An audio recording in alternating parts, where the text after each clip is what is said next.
Welcome to the Illuminated Path podcast. I'm your host, Liv, founder of Eno Wellness Collective.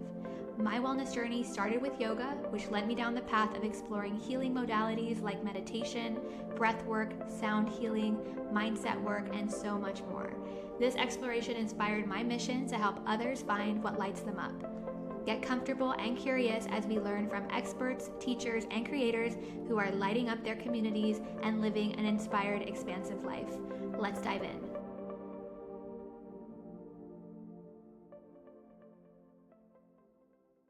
Welcome back to another episode of the Illuminated Path podcast. And I'm so excited today to be welcomed by Régine and Josh. Today we're here for another episode of Tea Talk.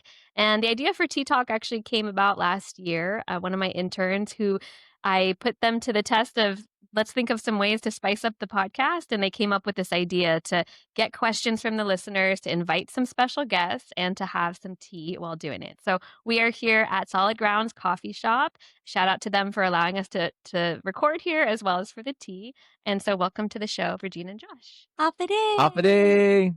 We were talking as we pressed play about how they used to invite me onto their show. Whenever you guys would be on Power 98 or as you were doing the radio show, you would always have Eno Wellness at some point come on. I've done a meditation. I've talked about gratitude. Yes. I talked about small businesses. I feel like you guys would always invite me on. So now we're flipping the table Yes. and having you guys on the show. So I would love to kick us off. I know the three of us have known each other for quite some time, but I would love to kick us off with just hearing from each of you just a little bit about who you are, just a little who you are, what you do, what's brought you to the ENA community. So whoever would like to kick us off. Ladies first. Okay. My name is Régine Biscoe. I am a daughter of Guam. I'm a wife, a mother, and I am the CEO and president of the Guam Visitors Bureau. But lots of different ways. It's more like, as opposed to a ladder for me, it's been a little bit of a jungle gym. So, born and raised here, went to school in Seattle at the University of Washington. Go Huskies. And then that's where I met Josh for the first time. And, worked in the States for a little bit, lived and worked in Las Vegas, worked in Washington, D.C., was actually a congressional lobbyist for a little while, and then decided that I needed to return home to Guam. And then I had a number of jobs here, worked in the Guam legislature, worked for military contractors, and decided after all of that, I wanted to start my own business. So I started my own business. I did that for a little while, just doing PR and marketing and communications work for a number of small companies. And then I decided to run for senator. And I served in the Guam legislature, the 34th and 35th.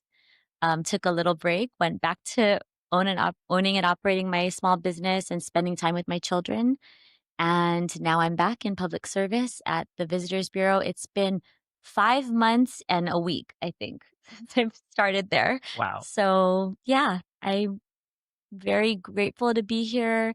It's been wonderful, especially moving back to Guam and seeing, during the pandemic and post-pandemic, Wellness Collective just coming up and trying to be as supportive as I could for that idea, because I think it was so needed at that time.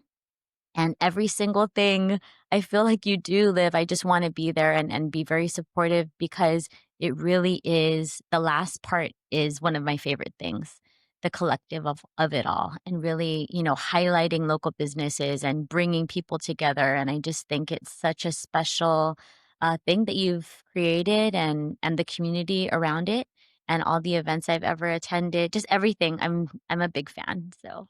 And you were at some of the first events. I have some photos of you from those very first events. I sure was. Yeah. I really wanted to make sure that it lasts and it continues to do well, because I'm such a beneficiary of all of it. And Josh can talk a little bit about that too. But sir, would you like to introduce yourself as well? Why, thank you. Hafide, my name's Josh Tyquiengco. I'm from the village of Moleso. Woo!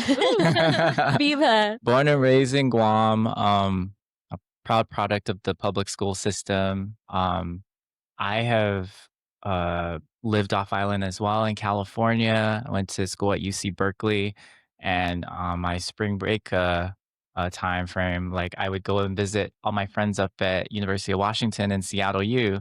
And so my cousin Lisa actually introduced me to Regine at UW. She was actually doing some big project for the Pacific Islander community up there. And she told me to get to work right away with these I think I was painting like turtles for her We were and the preparing group. for an event, and I was like, didn't know him, but I'm like, you come here, paint this, and he was like, oh, sure, Yeah. okay. Yes, ma'am. It was so funny. I was like, okay, cool. It's fun to like be around all the Pacific Islanders out Yeah, there. absolutely. And so I lived out in California for a few years before coming back to Guam. I've had several jobs, just trying to figure out what do I want to do in my life. But I think the things that really lit me up was coming home and becoming a news reporter and anchor for the Pacific News Center. That was such a big moment in my life. And that transitioned over to being the public information officer for the Guam Visitors Bureau for the last decade. And I decided to pivot and get my master's and try a different type of work in the federal government. So that's what I'm currently doing now. I guess you could say like I'm a business advisor in some sense for them. Um, but yeah, I love Wellness Collective since the beginning. Obviously, like with Liv, I've known your sister Jessica, your mom, like your family, like for so long, and I think we've just been in each other's lives. So when you decided to come home and talk about Wellness Collective and how to become a GVB member, and I still remember our first meeting at a coffee shop talking about it, and I think since then, I just was just like, "Yeah, I'm all about this. This is what we need." And then the pandemic happened and we're like, "Oh my god, How do we pivot? how How do do we we shift? pivot?" Yeah. So, yeah, everything that you're offering to this community, like, I think is needed. You filled a void for so many people here. Mental health, self-care, wellness, like, you name it.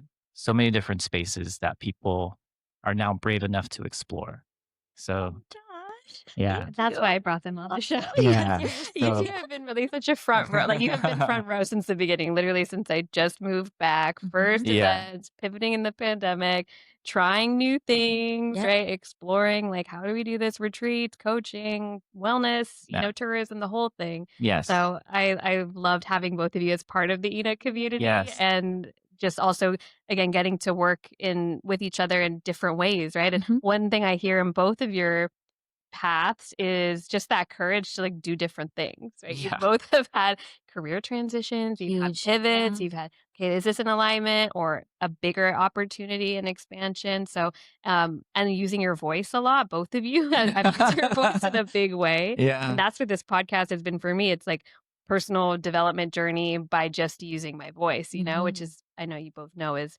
a big thing. So, Huge. Yeah. I am excited. I have a couple questions that I've gathered from listeners. Then Okay. we're gonna do some rapid fires Let's too. But go. I remember listening to both of you on the radio, before I would be on the phone, I would watch, okay, they're in there and I would always see you two dancing in between the breaks. Totally. Like the live stream. I was like, oh, they are just having a fun time Yeah. over there. Shout out to Dr. J, Jeremy Charfris, and then Oh, also yeah. Dice, who's been a Mm. producer as well. They played this like intro and outro music, and it's really hard not to just like start moving, Just especially vibe first with thing it. in the morning, right? Yeah, 6 a.m. yeah, putting those vibes out there, and yeah, I love absolutely. it. I definitely remember that. So I'm going to start off with our first question, which leads right into what you both explained about big life transitions. So I think both of you mentioned a few career pivots, a couple moves, like different places, obviously Guam being kind of home base now. Mhm. But the question is around what has grounded you through big life transitions, because it's typically a little bit messy before you actually make the transition. So what do you think has helped ground you during those big shifts? I think for me, I have definitely described myself, and I've told Josh just many times, like, I feel like one of those monkeys that when you're, going from vine to vine in the jungle, you have to have the next one visualized and you want to grab onto that before you let go of this, the vine that's holding you up. And many times I have let go of this vine and just I'm floating in between. I'm not quite exactly sure. And I feel like the thing for me that has grounded me is gratitude in all of those spaces and just knowing that, my faith and my family, my support group has always been there to catch me if I was close to falling, but I've never been close to falling. I've always been able to grab onto that next thing without like really hitting rock bottom. And I think really thinking about how lucky I've been and the gratitude in that I have a strong body. My health has been good. I try to take care of myself as much as possible, and the people around me that God has placed in my life and the universe has brought to me. It's like the timing is impeccable, and just trusting in that and knowing, because I'm a little bit of a control freak, that like you can't master plan every little piece because it's just outside of your control. And sometimes that's when the best things can take place. And, the most inspired that I've been is when I just try very hard to kind of let that go and really focus on things that I've already been able to capture and I have as part of my life, and just be grateful for all those things. I would love to know, just like one little follow-up to that would be, of all those transitions you made, different jobs, different seasons, which one was the hardest monkey swing to go Um, into? I would say there were 2. So the moving back to Guam was not necessarily the hardest, but it was a huge shift for me. Moving from Washington, D.C. back to Guam, a huge shift. There was a lot of joy in the transition, but really trying to figure out if this was going to work. And then actually the transition that I'm currently in, this month, in fact, has been a huge transition, both personally and professionally for me. Lots of responsibility and new roles at work, but then also Andy and I dropped off our oldest daughter to college just a few weeks ago. So I'm not gonna start bawling on your podcast, but I really was teasing my dad the other day. He was like, "Hey, how you doing?" I'm like, "I think I need to apply for a job at GWA." He's like, "GWA?"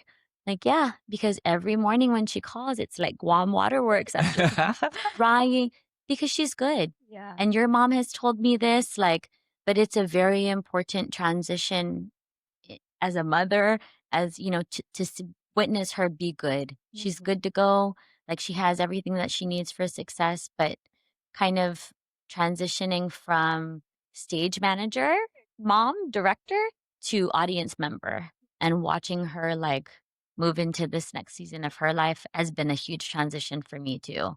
And so, but like just again, grabbing onto that gratitude through it all and like having my weekly walks with Josh to like process everything and just, leaning on my friends and family, I think has been a big part of that too. Yeah, Yeah. she's awesome. Sorry. She's I'm like, awesome. I Oh. love it. I'm good. I'm good. You need Yeah, a it's a big tissue? transition. Tea talk with tissues. Yes, Yeah, there you for go. sure. How about for you, Josh? What has grounded you through big life transitions?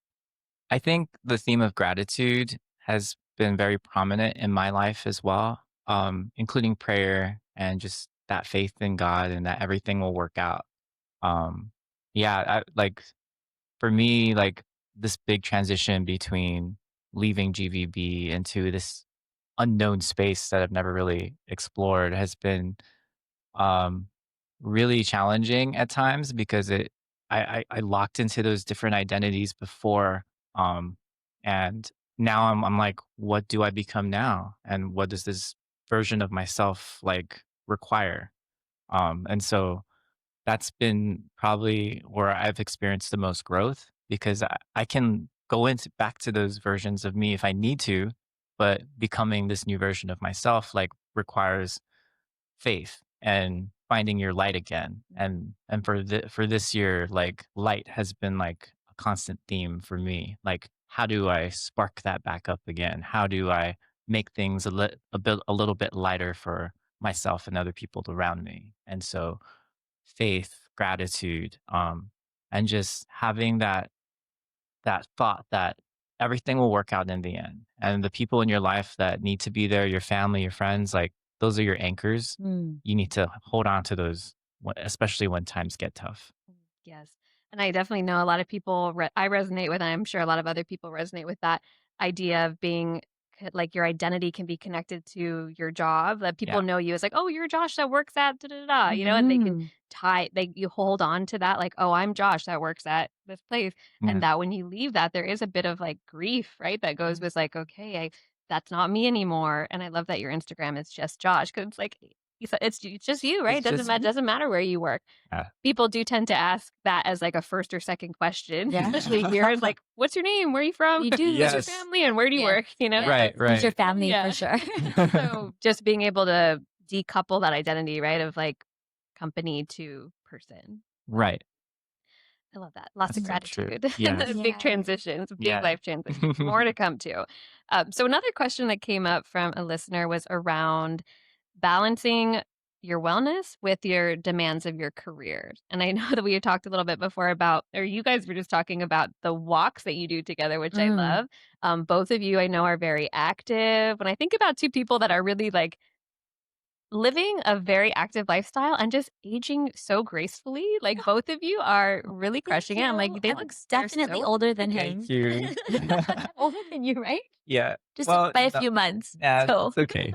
but it is So- I think we're both holding up. We're trying to Yes. hold up as well as we can. Yes. I mean, and I think that, now I'm in my later 30s, but I think about how do I stay active, stay focused on how do I take care of my body and my mind and just the whole holistic, a whole holistic way of living. And I look at you two as like they figured something out here. So when you think of how do you balance that? Career, stressful jobs, and then your wellness practice. Well, we tune in to whatever Liv is recommending, and we try to absolutely. do that as much as possible. Schedule No, it. seriously, I think scheduling is a big part of it. But when I know that I have something big and tough that is going to take a lot of my time and energy and effort, actually, I learned this a little bit more from Siska Hutapia. So she was always thinking about planning something like a big reward after a long stretch of work. And so she mentioned on a podcast or something that she planned a Disney trip for her family after she knew she was going to be very, very busy. She sat them all down and she said, okay, this next few weeks or months is going to be really challenging for mom. Please hang in there with me and help to support me. And then at the end of it, we're going to, regardless of the outcome, we're going to do something fun. And so I did that with my senatorial campaigns. And I find myself doing that in my work now. Like whenever I have a big board meeting or, I have other things or a big campaign that we're trying to launch, right after that, I always try to schedule something that has to deal with self-care, that has to deal with, even if it's like, okay, at the end of this tough meeting, I know I have an emotional support cookie waiting for me at the end. Like, whatever it is, just give yourself little bits of a reward because it's challenging and you want to dedicate the focus and attention to it, but also celebrate when you're done. So, Definitely. yeah. I love that. Yay. That's why I cookies. always go to Bali after eating a Wellfest. I'm like, always Bye. 2 days Peace later, out. I'm like, I will be I'm on an out. airplane. For sure. You got to for give sure. yourself that's like vacation or space or cookie or like just, no plans on a Sunday, whatever it might Oh be. man, that is That's a gift. luxurious. Oh. It really is. But we also try as much as we can. And, depending on our schedule, it's been crazy travel and all these other things happening. But once a week, we try to connect for a walk. And so we were just talking about how that serves so many different purposes. Oh yeah. Like it's the movement for sure. Catching up with each other and like, making sure that friendship is good. We're solid, checking in, making sure everything's okay. But then also for me, it's still work because we walk in 2 months. So I'm like looking at what needs to be done. We're, Yeah. running Taking into notes. people, taking notes. Yeah, for Yeah. sure. But it's just like a win-win-win. And at the end of a long, stressful day, if I have a walk scheduled with this one, I'm like, okay, it's all good because I'm going to see my brother in just another hour. Oh yeah. And then if it's really necessary, we even do dinner afterwards or like, we'll meet up with my family and yeah, just have dinner. But it's very important to schedule those things. Yeah. I think plugging it in, like, one thing that I've really been consistent about recently is doing Monday yoga with you, and it helps to have accountability partners. Oof, So yes. so thank you for being like an accountability partner for me. He was so small. And Too. we have like different people in our lives that we can count on to be like, hey, are you showing up for this? Are you training on that day? Are you waking up for a run? Are you gonna study? Are you gonna do this? Like find those people, hold on to them, and then keep each other accountable. So this is the most consistent I've been with yoga, and it's like, wow, this is really cool. And it becomes effortless because it's now in my calendar. If things change, okay, cool, I'll reschedule. But if it's on your calendar, you can see it, you can visualize it, more than likely you'll be able to do it. You prepare for it. You bring your Yeah. mat. You bring all the stuff you're gonna Yeah. need. Yeah. And so on my calendar, I have the walks during Yeah. the week, and I'm like, okay, cool, and just schedule it. Like I know on the weekends there's going to be a 5K or some long run I have to do, so I check in with the people that usually are part of that community and be like, hey, are you doing this run? Here's the flyer for this. Are you doing this? So That's so good. yeah. It really is the calendar. I did a whole masterclass last year at Fanatsu all about taking back your time. And when I was Yes. thinking about that, it's like it all comes back to how we not only make decisions, but just how we can create time for ourselves by actually using the thing that we use for time, right? Which For is our sure. calendar. Yes. I do really think like booking the thing, right? Putting the massage on, the walk, the like even if it's blank space, like no meetings, right? Mhm. Or like Yes. lunch. Lunch. Lunch. And even having boundaries around when you do your first meeting, when you do your last meeting, like Mhm. just those little ways to hack your calendar. Definitely putting the lunch on there, right? Because so many Yeah. people will just work at their desk or whatever it might Yes, and be. breeze Oh, through it. Yeah. For sure. I'm guilty of that sometimes, Yeah. but I love it. And I've loved having you in yoga. I've been teaching that Monday class for a couple years now, and I love it's a ritual for me. Like I kind of need it because it's a way to set up my week Yeah, too. don't miss Mondays. Don't Don't miss skip Mondays. Mondays. Yeah. yeah. And I love to see people come through that because it's like at the end of a Monday, 6 p.m., it takes a lot to get there. Everyone that gets there, it's like, congratulations, you made it. It's already a big step. So it's like everything after that is fine. So You're right. All yeah, I love good, that yeah. Monday ritual. Okay, so I'm excited for this one because this is actually a topic that's been coming up a lot in my coaching programs. So much so that for this round, I'm going to add a whole module around it. But because a Wow. lot of the work I do in Rise and Align is, a piece of it is on relationships. So, of course, with relationships come communication. Mm. And of course, with relationships come conflict. So, yesterday, I love that this question came up because I actually just did a whole session on this, which was around how to look at what your conflict styles are, right? Are you avoidant? Are you confrontational? Are you, trying to collaborate and meet in the middle? Just looking at like different conflict styles. But then we also talked in that session about how to navigate tough conversations, almost how to prepare for tough conversations, right? Because so many times people go into a tough conversation they're not looking forward to, and it can just spiral into something wild, but you can actually prepare for hard conversations. So this question is around how you navigate conflict and if you have any communication tips that you've learned along the way. So both communication and conflict. I'll chime Yeah. in when You you're can done. think about this with work, you can think about this with family, with Mm. friends, like anybody's involved in this. Um, well, I definitely handled a bunch of tough conversations, especially in the workplace, with GBB or just like even familial settings. I think the most important thing is to make sure the other person feels like they're heard. Sometimes when they escalate their voice or the tone is very hard, uh, I think you have to take that moment to pause and just be like, I can react to what they're saying right away, or I can create the space for them to speak and then allow that to just keep going for a little bit before you interject and keep the conversation toned down, like de-escalate. Um, I feel that if you were to match the same energy, like voices would continue to get higher, and then it's just going to get out of hand. But definitely a few conversations that I've had with people that were very irate or passionate about whatever they're talking about. Uh, it comes from a place where they just want to be heard, and so I kind of uh, paraphrase what they're saying to make sure that I understand what they're trying to get across, and letting them know that I'll find a way to address it. If I don't know the answer, I'm going to try to find someone who does, but I will try to follow up. I'll try to hear you out, but also hear me out too. Yeah, and actively listening, like, you're just Active. excited like, Yeah. paraphrasing what they're saying, like, really, really listening to them Yeah. and not, "You're gonna speak louder, so I'm gonna speak louder." You're gonna Right. Right. but, Right. like and Because because you're nobody wins yeah, then. no Yeah. one wins, Yeah. but just having that I mean, you have such a calm demeanor too, it's like, Yeah. just stay steady. Yeah, stay steady. We don't need Yeah, to fight. Like we're okay. We're yeah. we're gonna be in a good space pretty soon. Just find where they're at, and then how can we make it better? What's the solution? A lot of people tend to focus on the problem, and it's like they keep cycling through. But I'm always about like, how can we solve this? What can make it better? Um, I thank you for telling me this. I appreciate what you're telling me and trusting me with this information. I'll look into it for you. Yeah. Yeah. I I appreciate think in terms of, you were mentioning avoidant versus confrontational. I find myself kind of in the middle. I really want to try to collaborate as much as possible, especially in the workplace. Um, but I do find like making sure that people have an opportunity to really be heard is very, very important.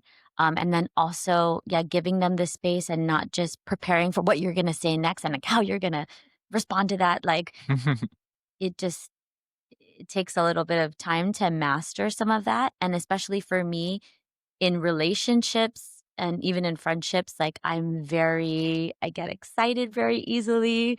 And so when I do, my tone kind of like gets really high and loud sometimes if I'm like very passionate about something or arguing my point. You might have seen it when I was in the legislature. I don't know, but even, at home, initially when Andy and I would, go through it, I would get so frustrated like why am at this level and you're not meeting me. He's just like kind of Yeah. not flat affect but just listening and whatever. And sometimes like it took me many years to realize that like that's not the best way to communicate with him. And so I'm still learning that. We've only been married for 18 years this year, so like still working through some of that. But yeah, it's really getting to know the other person too, especially if you're in a friendship with them, a long-term friendship with them, a romantic relationship with them, or even like, your colleagues.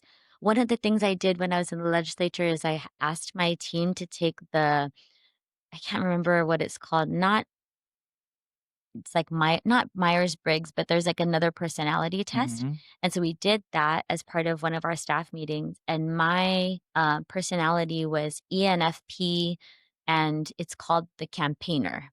And like, so it tells you your strengths, your weaknesses, but it helped my team to understand like, okay, this is how Regine is. She won't micromanage, but she expects you to understand and like take what we've discussed and go away and do your thing and then come back with it. And like, it really helped so many of the people in our small team at the legislature to understand, oh, so and so is a little bit more um not extroverted but introverted. And so I need to meet them a little bit halfway to be able to make sure this is done. Or, yeah, they're avoidant or they're judgmental or, based on their personality. And so, like, trying to I think that that also helps with the conflict, and it also helps to be able to prepare Yeah. for Mhm. when you understand who this person is and how they might, react, Yeah, you know? definitely. Yeah. And yes, when I did that workshop about conflict recently, I asked the group, there were maybe 10 people on there. I said, who here is like avoidant and just wants to like go with the flow, like not ruffle any feathers, like a totally like People please. conflict is like hard. And like half of them said that. And then who here has a problem with like too direct, too this, whatever it Mhm. might be. And it was the other half. And I was like, great, we have like 10 people here and half of the people don't want to talk about conflict and the other half is like, let's go. So it's really interesting to see those different styles and like even where you Yeah. feel conflict in your body, right? If I say the word conflict, are you like feeling it in your gut, right? Are you Mhm. nervous, your Yeah. heart, like just noticing how we can store all this tension in our Oh, yeah. body and especially Shoulder yeah, blades. shoulder it's all Yeah. the yoga, the hip. Do those shoulder rolls. Yeah. But one of the things that came up in that workshop was around, there's conflict at work, right? Where you can kind of put on a slightly different hat. But then when you are doing conflict with your, family or your close friends or your partner, like it's just totally like different sides come out, right? It gets a lot harder to navigate those. So I think one thing that's come up for me around this, like, I always go back to, and if with any conflict, is just assuming best intent. Like assume Yeah. best intent, assuming they're not trying to hurt you or that that is so trying to good. Yeah. assuming they're not out to get you and they really don't want you to Right. be unhappy. Like assuming best intent, what is going on here? Like curiosity, right? Like they could have a bad day. Maybe they meant, it didn't come across the text the way that they would in person, right? So Right. for me, I just have that like ringing in the background whenever there is a tense situation. It's like, okay, assuming best intent, Yes. assuming best intent. And that helps. sometimes you find when you're upfront and you communicate these things on the outset and you're a little bit more direct, you'll realize that the other person's like, oh, relieved. Oh, thank goodness I was feeling this way. And I, have been wanting to get out of this scenario, but I was worried about how you would react. And you're like, oh, well, thank God, it ends up being like the best possible scenario. Or even if it's not that situation, you have a new starting point. And as Josh mentioned, like not looking at yourselves as adversaries, but really focusing on the challenge or the problem and have that be the thing that you're attacking, right? We're working together Yeah. to attack this problem. Find a For solution. sure. Yeah. Yeah, and that's really important. I love it. So much wisdom that you all are sharing. Okay, so I'm going to get into some rapid fire questions. You can Okay. these can be short answers, but you're welcome to elaborate if you want. Some of them do require slight more elaboration. Okay. But we're going to start with the fun one. Okay. Which is around your latest guilty pleasure. Latest guilty pleasure. Yes. Could be anything. Food, trashy TV, anything. Okay, I would say I just came from the Labor Day picnic and I ordered these cookies from Trisha Marquez, LeMay's Bakery. Shout out to them. Ooh. I feel stupid for doing this. I only ordered 2 dozen of these and then I ordered a couple dozen of other flavors, but it's her brown sugar chocolate chip cookie. Wow. Unbelievable. We'll link her Wow, Instagram. In the Please show do notes. LeMay's Guam. So good. Man.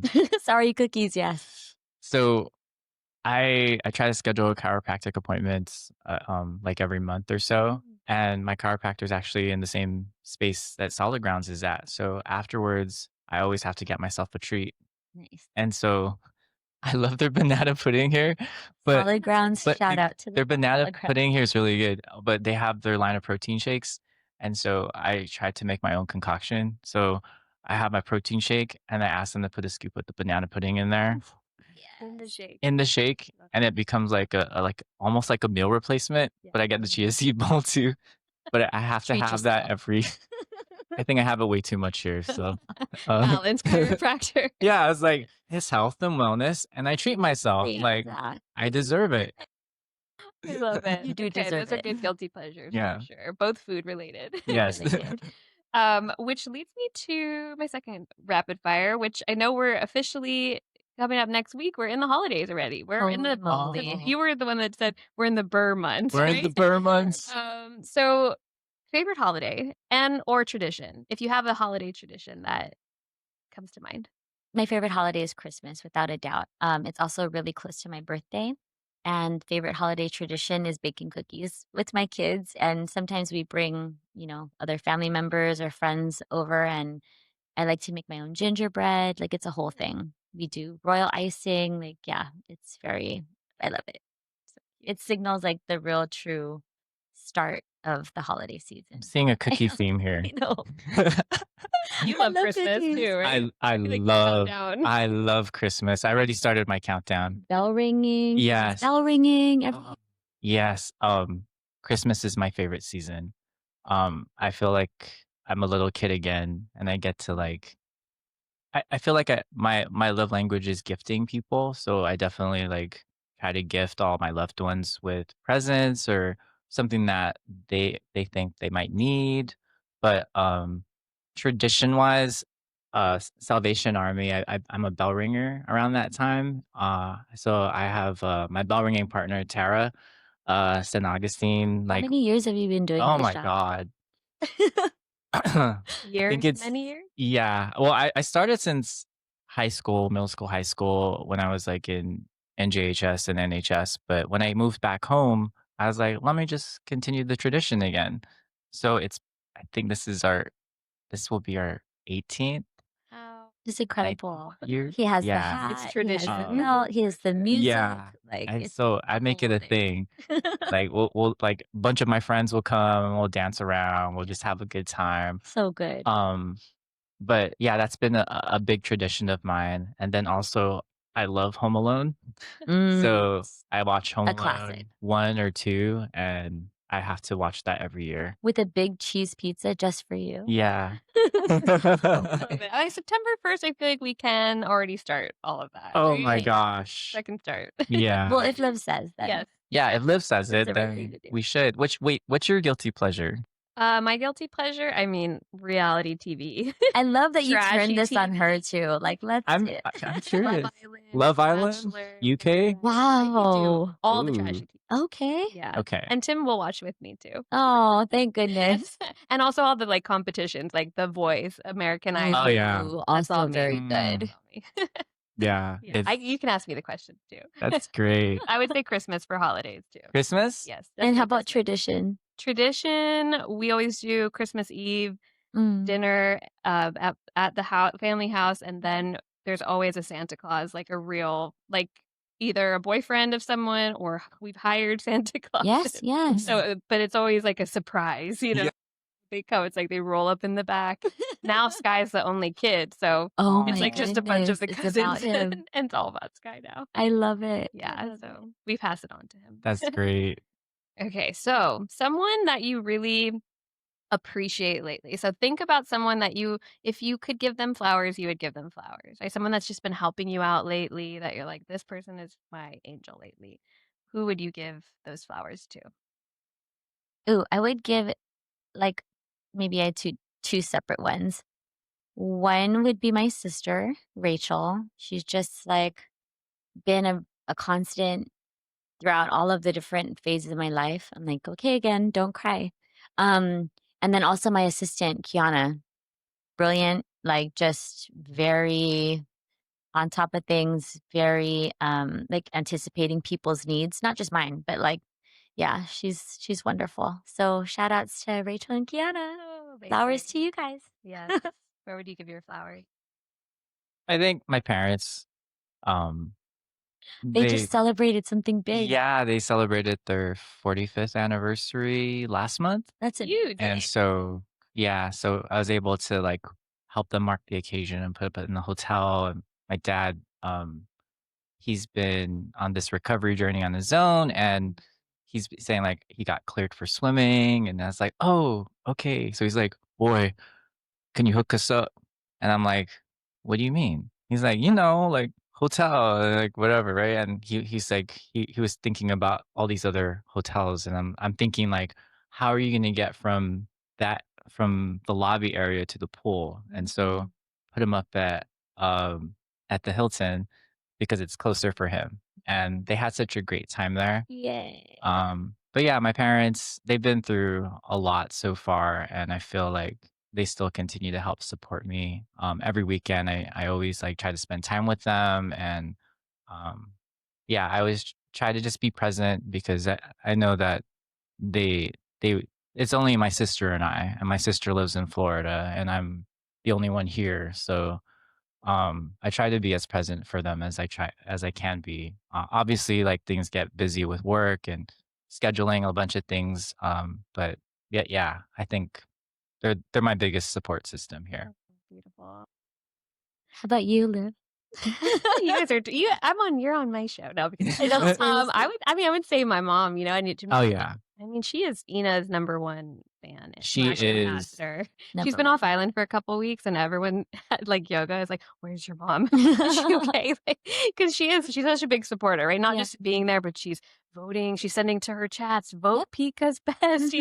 She's just like always supporting, and like the your big number one ways. campaigner. I love. He is. Yeah, He is definitely. And I do think it's cool to see it impact her. Like coming to yoga a couple times a week, coming to the retreats. Like you could see, at any age how this kind of work, mindfulness, meditation, yoga, breath work, how it can transform you, with Yeah. that open mind. So But she's also just so proud of you too. She Like, is. it's like a twofer. Yeah. Becky gets all the flowers. Yeah, Yeah. for sure. Aw. Okay, so this last one sounds like a big question, but I just want you to think of the first thing that comes to mind, because both of you are on Guam for a reason, right? You could easily move and be like, peace, I'm moving off island again, right? But all of us are here because we do feel like there's some work to do, right? Mm. So when you think about your vision for Guam, why are you here? Like, vision for Guam. Vision. What would you say it is? I know it's a big question. I was like, I'm going to ask them that because I do feel like there's a reason why we're all here. We're trying to make Guam a better place. For sure. I think the first thing that comes to mind is just opportunity, right? And making sure that everybody here has a tremendous amount of opportunity to do what they love, to bring all their gifts back to our community. And that's something I'm thinking about. My daughter's in college. I want her eventually to come back and contribute her gifts to our community, but that opportunity has to be there. And we have to grow it from an economic standpoint, from a cultural standpoint, and actually, Josh and I were just talking about this. I have done what you're not supposed to do, and I've been reading some of these online hateful comments. But part of what strikes me about that, and it kind of bums me out, is just there are a number of people out there who don't believe in our island, who don't believe like how great it could be, and how if we all come together, we can really, and maybe it's because, again, I'm the campaigner, I'm an optimist. I really want to see that glass half full. But I really feel like there's a tremendous amount of opportunity, and we're in a place right now where we can make a lot of change on Guam. And so, I invite people listening to this podcast to be part of that change and to lean into those positive contributions to our community, because there's a lot of work to do for sure. There's a lot of things that we need to fix, but we are totally capable of fixing those things. 100%. Yeah. That was beautifully Viva. said. Thank you. I'm like, I really believe strongly in this. And I know I lean on you guys a lot, Yeah. but we're all doing that work, Mhm. and so No. many people who would tune into a podcast like this are also interested in doing their own personal work, but then work to make things better for everyone. Sure. So, Beautiful. yeah. Sorry, Josh, go for it. No, I mean, just to piggyback off of that, yeah, I agree. Everyone needs that opportunity to show their skill set, to show their gift. And Guam is such a magical place. Like, there's Really no is. place in the world like Guam. And I can say that because I've been to so many different countries and places around the world. I know both of you have. Yep. There's something, just the energy is different here, and the people are different, and our values are different, and the culture, just everything about Guam. Like, there's, I feel so lucky to be here and to like have so much love for the island. But I do think that we need to find a way to bring our people home. Mm. The people that are out there that live away are so mahaling for Guam. They're hungry. So how do we create that space for them to come home and give back in their own way? It's kind of a full circle discussion, though, because Yeah. in a lot of those respects, it centers around gratitude. Yeah. Like being grateful for what we have here, grateful for this incredible air quality, and being able to get to the beach in like 5 to 10 minutes, and walking Oh into a my gosh. Pacific Ocean that is crystal clear and not polluted. And warm. And warm, and the people are warm and friendly, and there's Yeah. just so many great things. I love my job right now because I get to be that Guam ambassador and tell people all about my favorite thing, which is our island. And it's very easy to sell because it's a beautiful place, and we, encourage all of those things, but being grateful for everything that we have, right? Yeah. Yeah. Full circle. Full circle for sure. Well, I want to thank you both Thank because Thank this is you. so fun. I've been on the other side of it, and you guys have always welcomed me in, and always hyped up, wellness. For And so sure. I was like, I want to bring Absolutely. them in because you guys are just such examples of people that are doing the work, right? But staying centered and staying grounded, and just that abundance mindset like you're talking about, right? For It's so sure. easy to be in the lack. We don't have this, we don't have that, we can't do this, we can't do that. But like when we start to shift into the abundance of like what we do have and the opportunity ahead, wow. and all of like the things that make Guam special. Right. And it really does come back to the people, right? And that's a big piece of the work that I'm attempting to do with Wellness Collective is like Yes. starting that movement, right? Of like Yeah. getting people energized again. So I want to thank you both for being on here for our episode of Tea Talk. It went so fast. Yeah. Thank you so We'll have much. to have you back. Yes. Good, guys. Thank Sounds you, good. Liv. Thanks for listening. If you like this episode, please rate and review, and don't forget to subscribe. Learn more at enowellnesscollective.com and connect with us on Instagram at enowellnesscollective.